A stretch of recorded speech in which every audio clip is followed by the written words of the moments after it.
Nosotros, el señor Juan Manuel Brunetti, hasta las 11 de la mañana vamos a tener una entrevista en exclusiva, hoy en representación a lo que sería la Asociación Paraguaya de Universidades Privadas en su carácter de vicepresidente. Buen día, señor Manuel Brunetti, ¿cómo le va? Gracias por acompañarnos.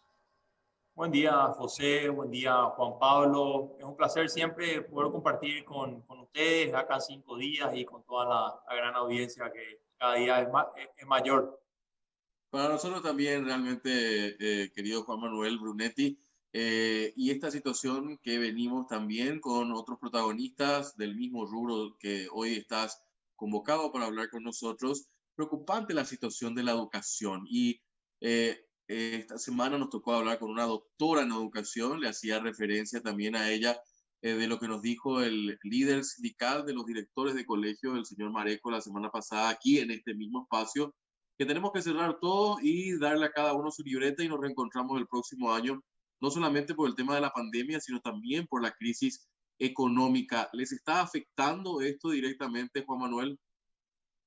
Sí, sin duda, la crisis del coronavirus, el COVID-19, afectó a todo el mundo, afectó al Paraguay, afectó a la educación.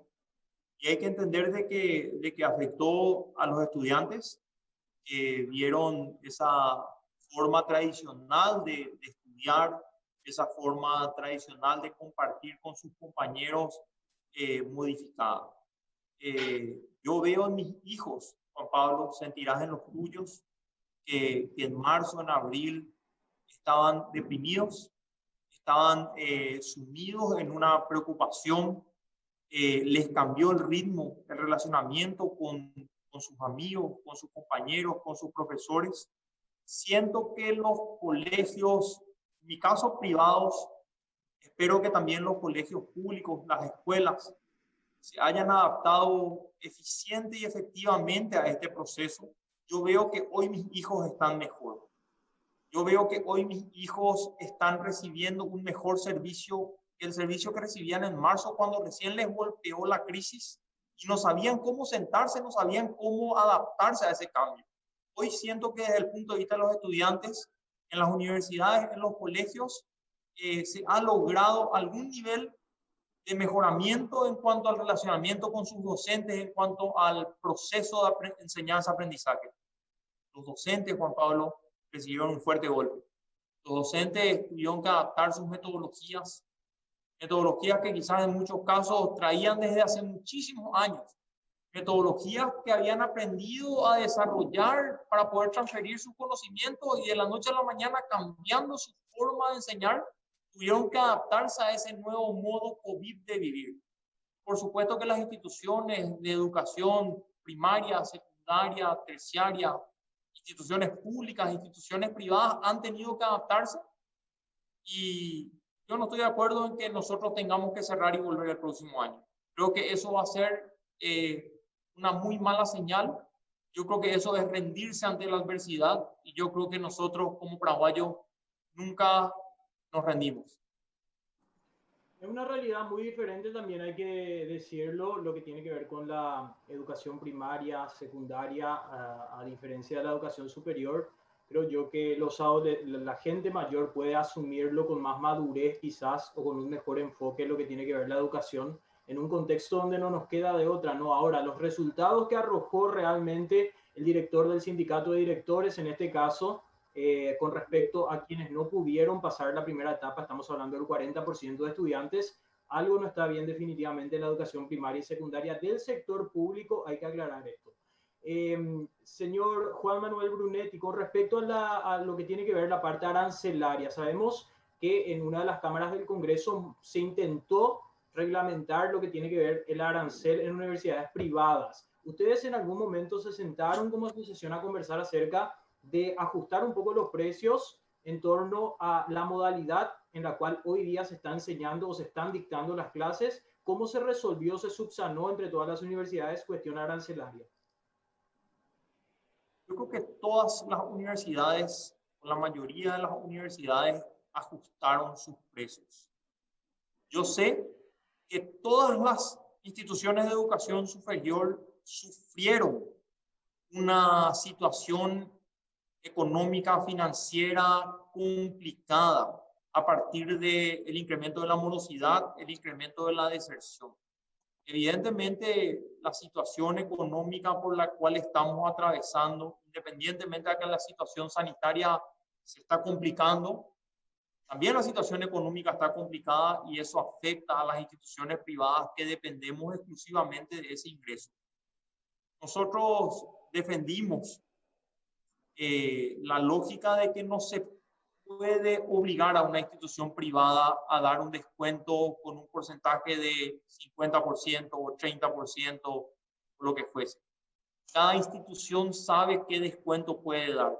No es lo mismo una institución que trabaja quizás con jóvenes de escasos recursos que una institución que tiene alumnos con un poco mayor poder adquisitivo. No es lo mismo la situación de un alumno cuyos padres perdieron el trabajo, la situación de alumnos que perdieron su trabajo y con ese trabajo pagaban su universidad, que la situación quizás de otros alumnos que están mejor económicamente. No le sirve de nada a ese chico que perdió el trabajo, cuyos padres perdieron el trabajo, que no están llegando a fin de mes para poder pagar la despensa o el supermercado. No le sirve un 50% de descuento, no le sirve un 15% de descuento. Ese alumno necesita un 100%. Es más, ese alumno necesita internet, ese alumno necesita una ayuda integral.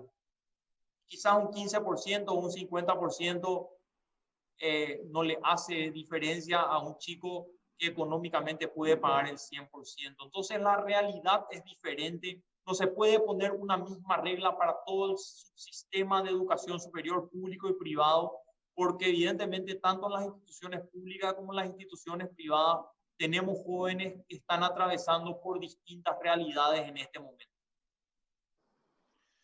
Y con relación a eso, y entonces ante esa situación que planteaba José, Juan Manuel, ¿cuál es la postura de la justamente Asociación Paraguaya de Universidades Privadas? ¿Han tenido ustedes posibilidad de reunirse? Porque esto me imagino que va a volver a ser un tema de análisis y de debate en los próximos días. Sí, nosotros hemos conversado con legisladores con relación a este tema. Nosotros hemos conversado con las autoridades de las universidades con relación a este tema. Nosotros vemos que realmente las universidades están haciendo un esfuerzo por poder seguir pagando los sueldos de los docentes, seguir pagando los sueldos de los funcionarios, seguir teniendo las instituciones abiertas. Vemos instituciones que han cerrado sus puertas, que no pudieron sostener la situación financiera. Colegios emblemáticos como el Chiang Kai-shek, vemos que están en un proceso de cierre, por ejemplo. Así que realmente creemos que este es un momento que tenemos que entre todos poder sentarnos a conversar, tratar de ayudarnos entre todos. Entendemos que este es el momento de la solidaridad en el Paraguay y creemos que en esa línea tenemos que avanzar. Nosotros nos acercamos a los legisladores, pero también hemos conversado con distintos actores, Juan Pablo, del sector público. Hemos conversado con la gente de CONASTEL en una primera etapa para tratar de que nuestros estudiantes puedan acceder a un servidor, a una plataforma de internet sin costo de conectividad con esas plataformas. Hemos también hecho varias reuniones con la Comisión de Educación de la Cámara de Senadores. Existían, Juan Pablo, 4 proyectos de liberación del internet para los estudiantes en distintos formatos.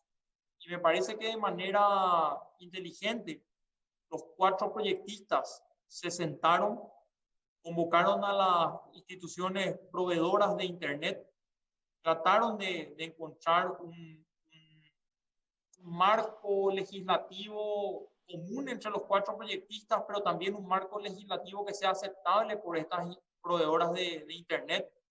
Nos habían convocado tanto a las universidades públicas como a las universidades privadas para tratar de conciliar intereses. Salió un proyecto de ley con el cual no estamos 100% de acuerdo, pero que es un camino para tratar de facilitar el acceso al internet a esas personas que necesitan para poder continuar sus estudios. También vemos un esfuerzo interesante desde el ministro de la Juventud, el ministro Felipe Salomón, que también está tratando con la institución de telefonía pública, Vox, de poder tener un acceso libre para estudiantes de escasos recursos. Así que nosotros entendemos de que se está haciendo el esfuerzo, pero el mayor esfuerzo necesitamos poner en las becas. No podemos seguir haciendo esfuerzos que sean nada más que gotas que no mojan absolutamente nada. Necesitamos encaminar un proceso en el cual el Estado acorte las brechas. Necesitamos fortalecer los fondos correspondientes a las becas para esos estudiantes que necesitan poder pagar su cuota, o en el caso de las universidades públicas sus aranceles, en algunos casos estudiantes que necesitan poder pagar su pasaje, poder pagar sus tasas, poder pagar sus cuotas, poder pagar su internet. Esa beca es muy importante tanto para los estudiantes del sector público como para los estudiantes del sector privado. Hay un Consejo Nacional de Beca que tiene muy pocos recursos. Es un consejo que está dentro del ámbito del Ministerio de Educación y Ciencia, y creemos que es un consejo que hay que fortalecer como una política social trascendental de este gobierno. Señor Juan Manuel, antes del COVID-19 ya existía la modalidad de estudio a distancia que justamente utilizaba las plataformas virtuales para poder ser desarrolladas. Con la llegada del COVID, muchas universidades que no tenían esta modalidad tuvieron que adoptarla, ¿no? Porque fue la única alternativa, viendo la suspensión de clases, el distanciamiento social y esas cuestiones. Para aclararle a las personas que nos están viendo, eso pasa, tengo entendido, por un proceso de aprobación por parte del Consejo Nacional de Educación Superior. ¿Es así? En junio del año 2013 se promulga la ley 4995 con la cual se crea el CONES. A partir de ahí, esa ley permitía al Consejo Nacional de Educación Superior reglamentar la propia ley. Se fueron haciendo distintos reglamentos. Uno de los reglamentos que aprobó el CONES fue el reglamento de las carreras a distancia. Son carreras 100% desarrolladas a distancia. Ese era un reglamento que incluía cierta presencialidad. Era un reglamento que exigía que los exámenes sean presenciales. Saltando de lo que es ya la reglamentación de la educación a distancia y unas pocas carreras que existían en educación a distancia, tenemos que entender que más del 90% de la población de educación superior paraguaya contrataba tradicionalmente educación presencial. Esa educación presencial, a partir del 10 de marzo, cuando se suspenden las clases en los colegios y se suspenden también las clases en las universidades por determinación de las propias universidades, esas clases comenzaron a ser virtualizadas. El Consejo Nacional de Educación Superior reaccionó mucho más rápido que otros entes reguladores de otros países y permitió a todas las universidades que virtualicen sus clases, y lo que hizo en ese momento fue generar un registro de carreras virtualizadas. Porque hay que entender también que hay ciertas universidades que en ese momento dijeron, señores, nosotros no estamos en condiciones de desarrollar clases de manera virtual, nuestros profesores no están preparados, nuestra estructura tecnológica no está preparada, suspendemos las clases hasta que se termine la cuarentena. Hasta hoy no terminó la cuarentena. Hasta hoy no podemos volver 100% a clase con el modo de vida que teníamos anteriormente. Entonces, el CONES en ese momento lo que hizo es decir, bueno, los que no suspendieron sus clases, cuenten que no suspendieron sus clases, cuenten qué carreras siguen desarrollando. Medicina está suspendida, ok, medicina está suspendida. Pero seguís administración de empresas, contame que administración de empresas se sigue desarrollando en la universidad.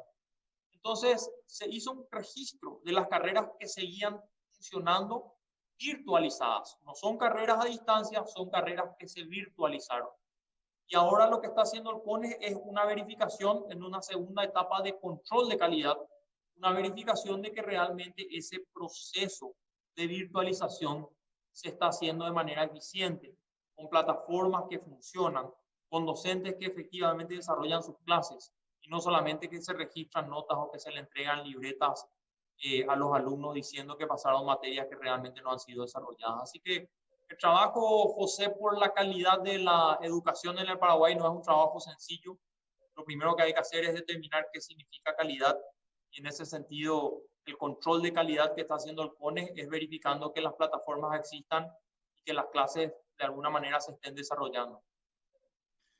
Señor Juan Manuel Brunetti, la otra cuestión, aprovechando esto que había planteado José, la difícil situación y escenario, ¿tiene conocimiento de si hay alguna universidad que esté a punto de cerrar?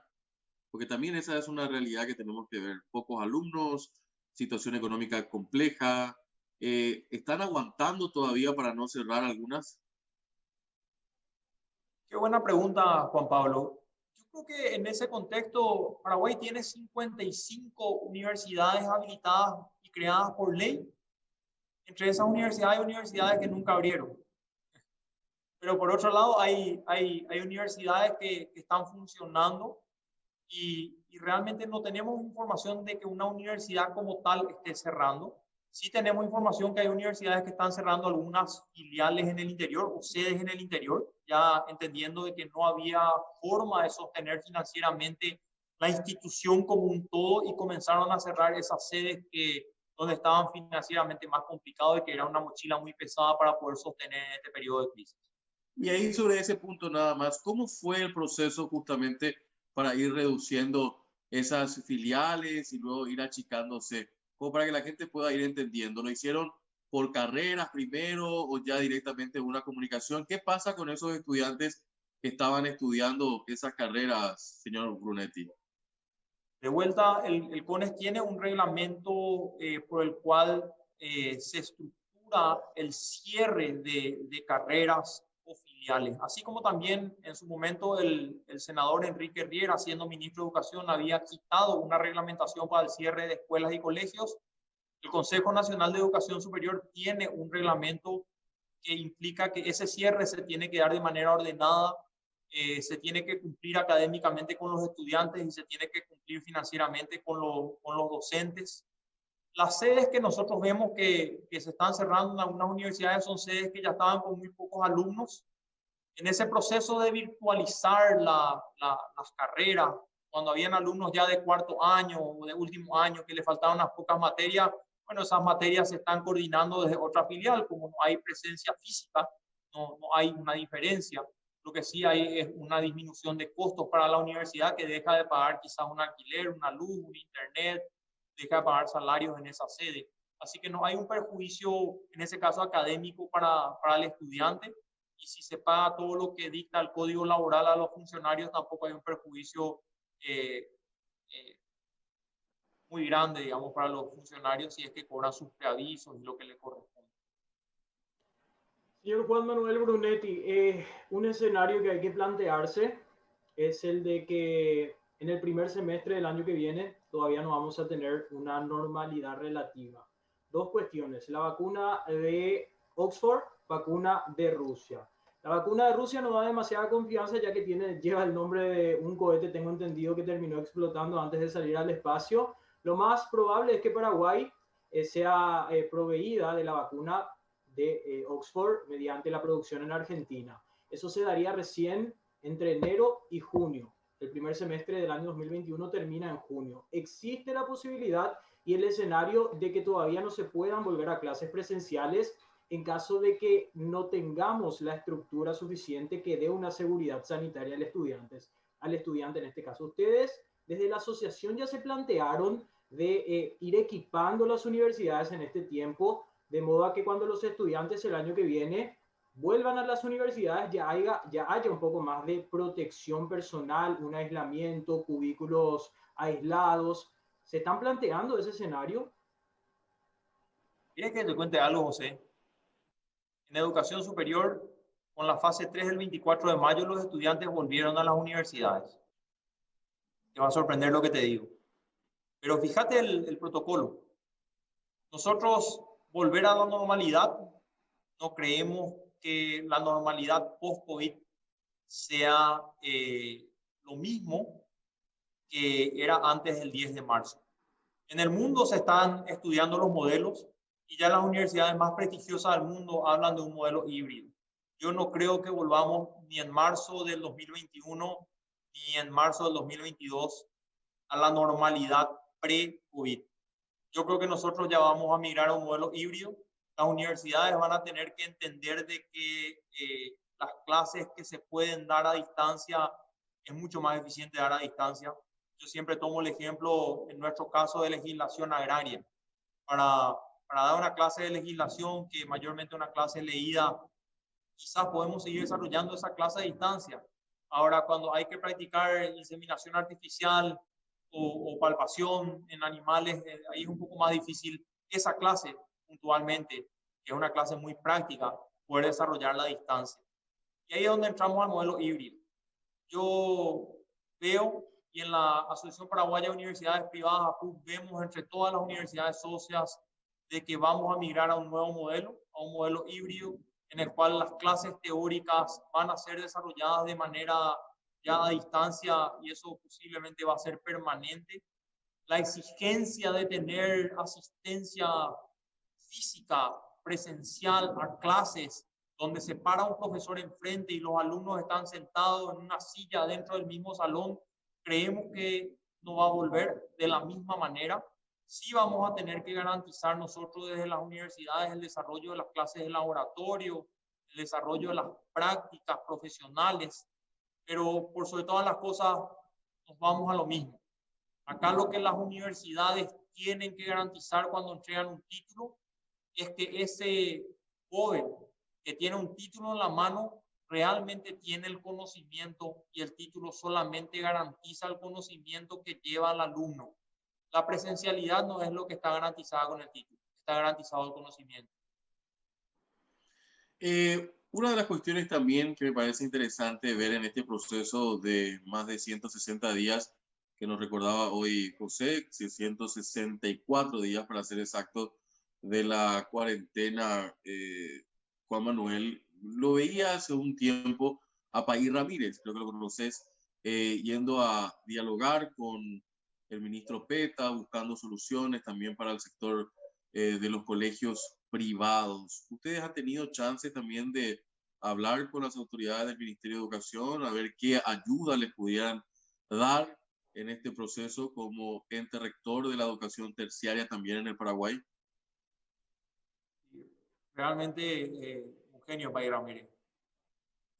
Pero sí, tuvimos oportunidad de hablar realmente con todas las autoridades. Hablamos con las autoridades del Ministerio de Educación, hablamos con las autoridades del Ministerio de Hacienda, hablamos con un parlamentario, como te mencionaba anteriormente, Secretaría Nacional de la Juventud, CONATEL, pero nosotros como ente rector lo tenemos al Consejo Nacional de Educación Superior. Si bien el Ministerio de Educación y Ciencia tiene un viceministerio de Educación Superior, el viceministerio de Educación Superior genera un proceso de control y de registro de los títulos, todo lo que es el proceso de regulación, de control de calidad, de habilitación de carreras, funciona a través del CONE. Así que sí, hemos tenido reuniones con autoridades del Ministerio de Educación y Ciencia, pero por sobre todas las cosas, a través de nuestros representantes en el Consejo Nacional de Educación Superior, hemos trabajado en los protocolos que nos permitan esa vuelta a clase.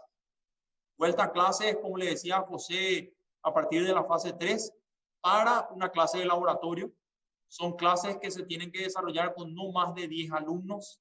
Vuelta a clases para una clase práctica o para una tutoría de aclaración de ciertos puntos que tienen que ver con un relacionamiento quizás más directo con un equipo o con un docente para un tema puntual. Entonces, esos protocolos y procedimientos, ese relacionamiento, lo llevamos de manera más fluida con el Consejo Nacional de Educación Superior, presidido por el padre Narciso Velázquez. Señor Juan Manuel Brunetti, vicepresidente de la Asociación Paraguaya de Universidades Privadas, hoy en la segunda parte de nuestro foro empresarial. Por mi parte, simplemente agradecerle el tiempo. No sé si Juan Pablo de por ahí quiere actualizar un poco su consulta respecto a la Intendencia de la Municipalidad de Asunción. Le doy el espacio al compañero. Adelante, Juan Pablo, haz lo tuyo. Me encanta cómo me tiró la pelota, José. Espectacular. Juanma, ¿qué pasa con el tema de la intendencia? ¿Eso está en stand-by o ya es un tema de agenda cerrada? Bueno, tenemos un nuevo calendario, Juan Pablo, que no tiene más de 30 días, está fresquito, recién salido del horno. El calendario prevé elecciones municipales internas el próximo año en junio. Te puedo decir, yo en lo personal y con mi familia he tomado una decisión ya hace un tiempo de dedicarme a aportar a mi país a través de la gestión pública. Así que esa es una decisión que está tomada, involucrarme en política desde donde las circunstancias me lo permitan. Mi intención es poder aportar a mi partido, que es el Partido Colorado, y a mi país desde la política. Pero creo que este todavía no es momento de salir a hacer política. Estamos en pleno pico sanitario de la pandemia con números que nos asustan. A mí me sorprende, viendo un país que quiero mucho, como es el Uruguay, cómo reaccionó un gobierno como el gobierno uruguayo, que nunca puso una cuarentena obligatoria. Y hoy escuchaba decir, claro, lo que pasa es que el sistema de salud en Uruguay estaba mejor antes de la epidemia. Puede ser, pero yo creo que hubo una gran respuesta ciudadana a esa no restricción de cuarentena obligatoria que permite que hoy Uruguay sea sin dudas un ejemplo en la región. Ahí creo que tenemos mucho en cuanto a cambio cultural, en cambio de la forma en la que nosotros como ciudadanos nos comportamos para lograr que salir de este pico de la pandemia. Y yo creo que esa tiene que ser en este momento nuestra concentración, Juan Pablo. No siento que sea momento de salir a hacer política ni a pedir votos, mucho menos. Pasada la pandemia, sí. Pasada la pandemia, sigo con mi intención de poder involucrarme en política para poder aportar a mi país.